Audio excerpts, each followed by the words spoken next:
Vamos dar sequência agora à nossa aula, dor crônica ou um caso mal resolvido, com a visão global. Se você ainda não assistiu o primeiro episódio que fala da visão analítica, volta lá, assiste, para que você possa entender agora o nosso segundo episódio. Vamos agora para a chamada dor consequência. Dor causa é aquele local onde recebeu um trauma e lá está sentindo a minha dor. Então, uma dor consequência, eu coloquei um exemplo bem claro aí. Você pode ter uma compressão a nível da coluna cervical e essa dor, ela pode ser no ombro, no cotovelo, no punho, na mão. Então, essa dor é uma consequência da causa principal, que seria, no caso, a compressão da coluna cervical. E essa dor, ela tem uma característica. Quando o paciente chega para você, não existe na história do paciente nenhuma relação com evento traumático. Em momento nenhum, o paciente relata que aquela dor dele veio de um evento traumático. Porque se ela veio de um evento traumático, cai na classificação do analítico. E outra coisa é que essa dor, geralmente o paciente fala que a dor aparece do nada. Então, para essa dor que aparece do nada, eu tenho uma frase que é essa daqui, ó. Dor nenhuma aparece do nada. Compete a você que está do outro lado aí descobrir a causa.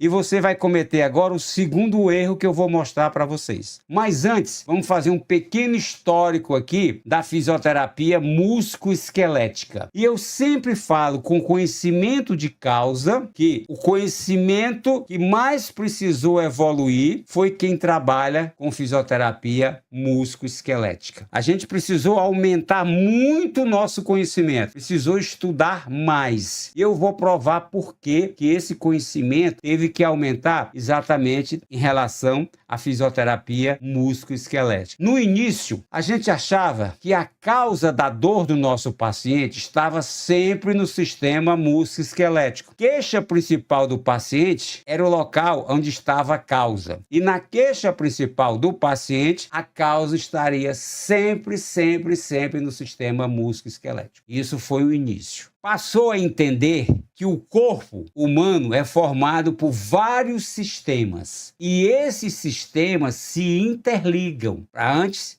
só tinha o sistema musculoesquelético. Todas as dores do nosso paciente eram atribuídas ao sistema musculoesquelético. Passou a ver o corpo de uma outra maneira, que vários sistemas se interligam. E se eu tiver um problema em um desses sistemas, ele pode repercutir no outro. E qual o outro? O sistema musculoesquelético, o sistema do movimento. E daí surgiu um novo tipo de avaliação, que foi denominada de avaliação global. E por muito tempo falava assim: avaliação global é avaliar o paciente como um todo. Está certo. De certa maneira, está certo. Mas eu prefiro fazer assim, que a avaliação global é quando existe uma interligação, uma ligação da zona da queixa principal com zonas correlatas.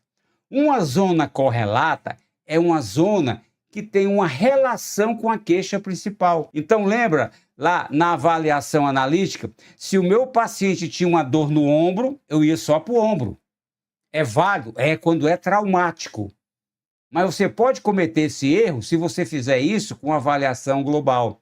Quando o paciente fala para você, entre aspas, que a dor no ombro apareceu do nada. Então, eu coloquei esse exemplo aqui. Se eu tenho uma dor no ombro e eu quero ir para uma zona correlata na coluna cervical, eu vou pelo plexo braquial. Então, o plexo braquial é uma zona correlata, aonde eu vou chegar na coluna cervical. Se eu tenho uma dor no ombro, eu posso ir para o diafragma. Por quê? Porque o diafragma é uma zona correlata do ombro. Se eu quero baixar ainda mais, estou com a dor no ombro, eu posso ir para a pelve, para o ilíaco, porque o ilíaco é uma zona correlata do ombro. Então, a gente precisa exatamente saber todas essas zonas correlatas, para que quando a gente saia da queixa principal, a gente já possa ir para aquela zona especificamente. Sempre você vai ter que ter um ponto de partida. E esse ponto de partida é exatamente a queixa principal. Chegou na queixa principal, é onde eu vou viajar pelos vários sistemas do corpo através das zonas correlatas. Por que que você saiu da queixa principal? Porque eu não encontrei a causa na queixa principal. Eu vou precisar viajar para uma zona correlata,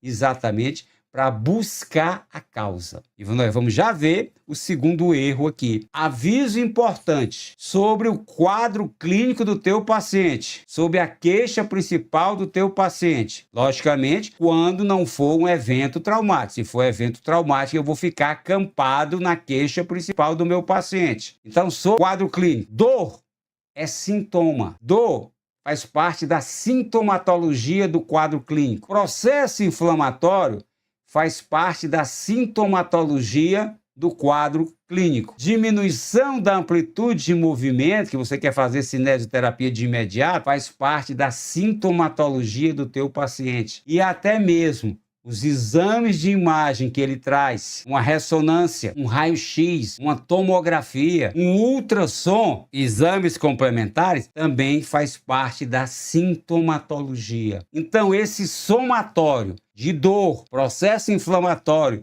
diminuição de amplitude e até exames complementares, eles positivam o diagnóstico clínico e não a causa da dor especificamente. Então vamos abrir a página do nosso livro que diz assim, ó, no caso de avaliação global, lembra disso?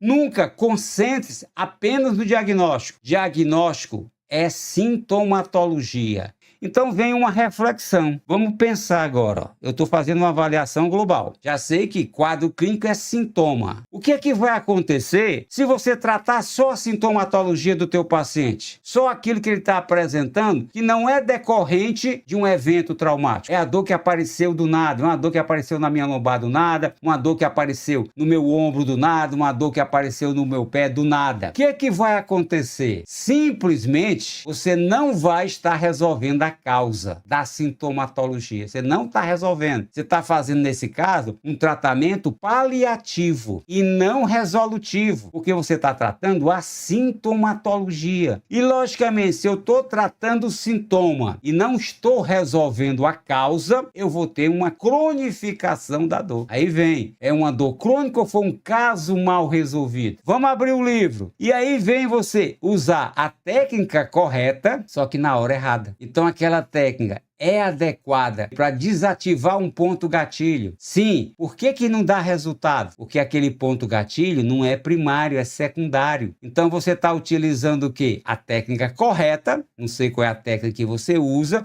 só que você está utilizando essa técnica na hora errada. E aí o teu tratamento não vai ser eficaz como deveria ser. Então vamos lá, começar a pensar, o que eu vou fazer? Qual seria a minha ideia? Muitas vezes a ideia vem e ela de repente desaparece. Por quê? Porque eu não tenho uma metodologia. Tudo é necessário que você tenha um método para que você possa seguir o passo a passo para que você possa resolver o quadro clínico do teu paciente. Tratar sintoma é cronificar dor. Anota essa nova frase. Passando mais uma página do livro. Então, o que eu tenho que fazer? Eu tenho que encontrar a disfunção. É a disfunção que está provocando o sintoma. Enquanto eu tratar apenas o sintoma, a causa vai persistir e a dor vai cronificar. A minha missão, a minha metodologia vai ser encontrar a causa. E essa causa, lembra da frase, o corpo é formado por vários sistemas que se interligam. A causa,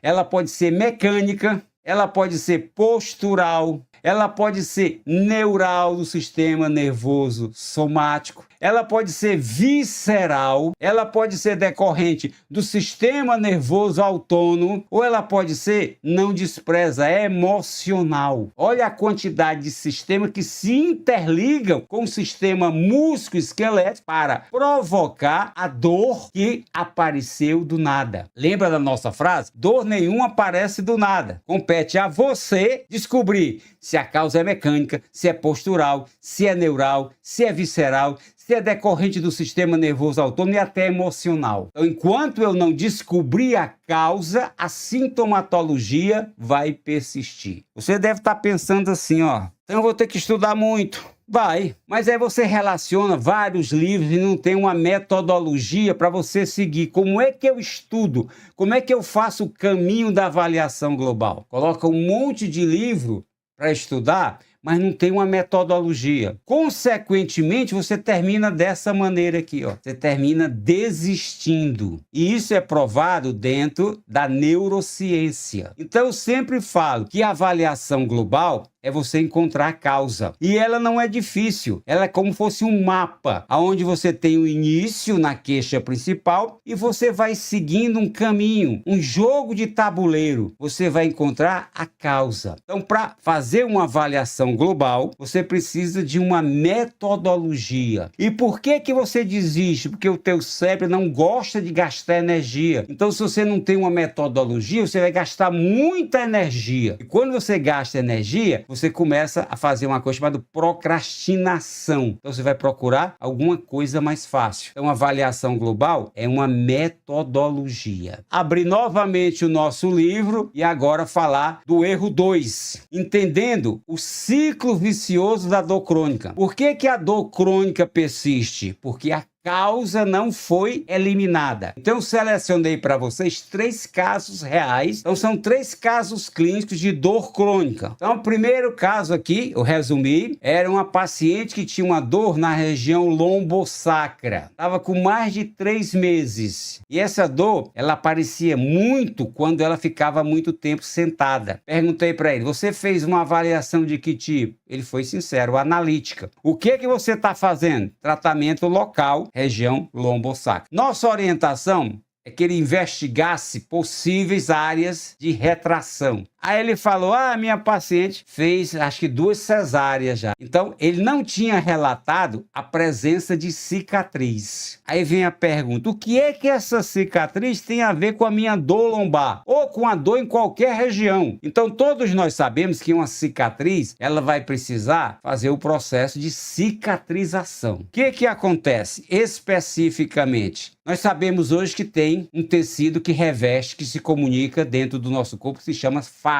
Então, quando se corta, quando se faz uma cirurgia, essa fáscia, traumaticamente, ela pode criar aderências. Se ela cria aderência, ela fica rígida e pode ficar presa em algum lugar. Ou seja, aquele local que ela ficou presa, ela vai limitar o movimento daquela estrutura. E o que que pode acontecer? Como limita o movimento, logicamente eu vou sentir dor, desconforto, alterações posturais. Então, especificamente, vamos analisar a área, cicatriz de cesárea, dor principalmente quando ela ficava sentada. Quando ela ficava em pé, ela melhorava. Primeira estrutura que a gente pensa é no sacro, porque o sacro ele tem uma posição de anterioridade quando ele fica em pé e uma posição de posterioridade ou contranutação quando ele senta. Mecanicamente, o sacro pode estar envolvido. Mas o que é que o sacro tem a ver com a cesárea lá na frente? Conhecimento visceral. Nós temos um ligamento que sai do púbis, passa pela bexiga, passa pelo útero, passa pelo reto, termina a sua inserção no sacro. Possivelmente essas 2 cirurgias que a paciente realizou pode ter criado aderências que atingiu uma dessas estruturas, especificamente o útero, onde se formou uma aderência. E lembra, a aderência causa uma rigidez, uma fixação. E aí o que acontece? Eu vou ter uma diminuição da mobilidade do sacro. Esse útero se retraiu, ele pode estar fixando o sacro numa posição aonde ele não consiga fazer o movimento de contranutação quando a paciente vai sentar. Falei para ele, tenta liberar essa cicatriz, tenta fazer uma mobilidade. O paciente começou a melhorar gradativamente. Toda aquela técnica que ele estava fazendo lá na região lombosacra estava correta, só que estava sendo utilizada na hora errada. De uma dor noceptiva, uma dor que está envolvendo a parte visceral e está repercutindo exatamente no sistema músculo-esquelético. Então, o que ele estava fazendo? Ele estava tratando a sintomatologia. E tratando a sintomatologia num caso global, você vai cronificar. Vamos lá para o segundo caso. Dor no ombro, mais de 3 meses. Avaliação analítica, fazendo todo o tratamento direcionado para o ombro. Vários caminhos para ele pesquisar. Lado direito,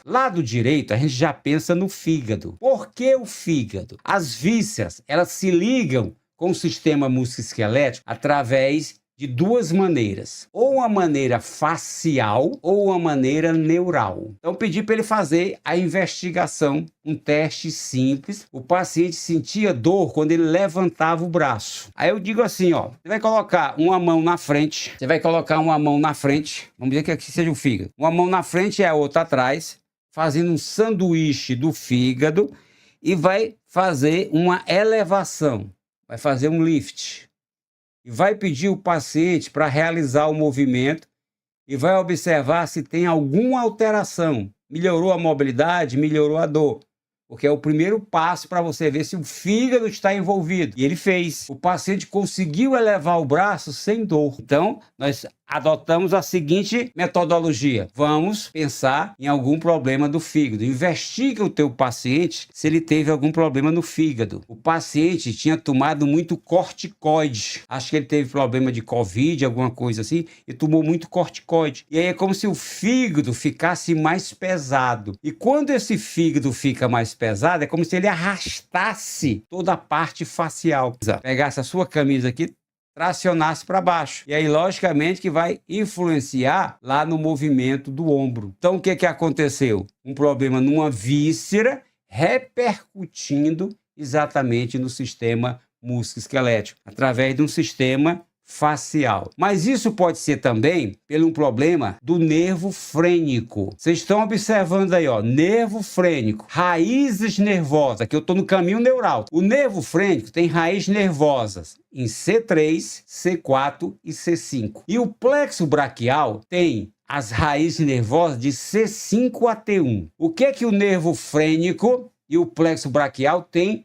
em comum? Tem em comum uma raiz nervosa, que é C5. C5 são as raízes nervosas que vão fazer a inervação motora e sensitiva do ombro, através do nervo supraescapular e do nervo axilar. Então, o que que acontece neurofisiologicamente? Quando a gente pensa em nervo frente, a gente pensa em diafragma. O que que você está falando agora? Porque eu vou chegar no fígado. Então, todas as informações sensitivas trazidas pelo diafragma, elas vão retornar, logicamente, as informações vão por vias aferentes, que é o verdinho aí, e vão voltar por vias eferentes, onde você vai ter uma contração do diafragma, vai ter um espasmo do diafragma. Só que como ele sai de C5, essas informações eferentes podem também fazer uma contração da musculatura de supraespinhoso, de infraespinhoso e de deltoides. Então esses músculos podem estar em contratura muscular de forma secundária a uma informação motora do nervo frênico pelas raízes nervosas. E aí, consequentemente, a minha mobilidade do ombro vai ficar comprometida. E quando eu tenho uma mobilidade comprometida, eu tenho que forçar mais esse ombro. E aí eu vou ter dor. Mais um caminho. Quando a gente fala em nervo frênico, a gente pensa imediatamente no diafragma. Mas existe a cápsula de Glisson, que é uma capa que envolve o fígado. Essa cápsula de Glisson, ela recebe informações sensitivas do nervo frênico. Então, o que que acontece? Se esse fígado está pesado por causa do corticoide, e ele faz uma pitose, que seria uma descida, logicamente que ele provoca estiramentos, e logicamente, toda vida que você tem uma informação sensitiva, você vai ter uma ação motora para tentar proteger aquela área. Exatamente, esse foi o caminho. E além disso, o nervo frênico, ele inerva também sensitivamente a parte superior do peritônio. Então ele pega principalmente ali a região do fígado e a região do estômago. Por isso que a gente sempre fala, uma dor do lado direito, primeira víscera que você pensa no fígado. Uma dor do lado esquerdo, primeira víscera que você pensa seria o estômago. Então, aqui mais um caso resolvido pela nossa orientação para o aluno. O paciente tinha uma dor na região plantar quando andava. Fascite plantar. Mais de 3 meses. Avaliação analítica, tratamento local. Liberação miofascial. E esse paciente não melhorava. Foi colocado palmias, calçado, e esse paciente não melhorava. Então, a gente tem que ver que naquela região que está sofrendo o atrito, não tem só fáscia, não tem só músculo. Ela tem também a inervação. E qual é a inervação da fáscia plantar? Nós temos aí o nervo plantar lateral e o nervo plantar medial, que são ramificações do nervo tibial. Então, pedi, faz o teste de tensão neural adversa para o nervo tibial. Ele fez. E quando ele fez o teste, que ele não tinha feito, ele tinha colocado só a visão dele só na fáscia, a parte miofascial, deu positivo. Aumentou a dor. Então, se aumentou a dor, tem relação algum comprometimento neural. Como você não está fazendo a parte neural, está fazendo a parte de liberação miofascial, a parte de alongamento, isso pode estar irritando ainda mais o nervo. O outro é Book, 4 passos da avaliação da sensibilização neurogênica periférica. Mais uma metodologia. Vocês estão vendo que quando a gente tem uma metodologia, fica mais fácil a gente achar aquilo que a gente está procurando, que no caso seria a causa da dor do meu paciente. Como é essa metodologia? Identifique o território neural. Aquele território, a fáscia plantar, é comandada por qual nervo? Nervo plantar lateral, nervo plantar medial. Passo 2, siga o trajeto do nervo. Então eu vou precisar ter o conhecimento do trajeto do nervo. Esse nervo, no seu trajeto, ele passa por regiões denominadas interfaces. Interfaces são todos os tecidos adjacentes por onde o nervo passa, para poder fazer o seu deslizamento, para fazer a sua movimentação. A finalidade da interface é facilitar o deslizamento do nervo. Mas essa mesma interface que facilita o deslizamento do nervo, ela pode também fazer um processo de aprisionamento do nervo. Ela pode fazer um processo de compressão. É o terceiro passo. Avalie as interfaces. Então eu estou saindo da região da queixa principal, estou seguindo todo o trajeto do nervo. Em cada interface existe uma possível compressão. Eu faço a avaliação até chegar no quarto passo, que seria avaliar as raízes nervosas. Então vamos lá seguir a nossa metodologia. Doía quando o paciente deambulava. Primeiro diagnóstico que vem para mim, fascite plantar. Passo 1. Determine de quem é essa área neural. É do nervo plantar lateral e do nervo plantar medial. E é uma ramificação, uma bifurcação do nervo tibial. Passo 2, vamos seguir o trajeto. Do pé, o primeiro trajeto que ele passa é o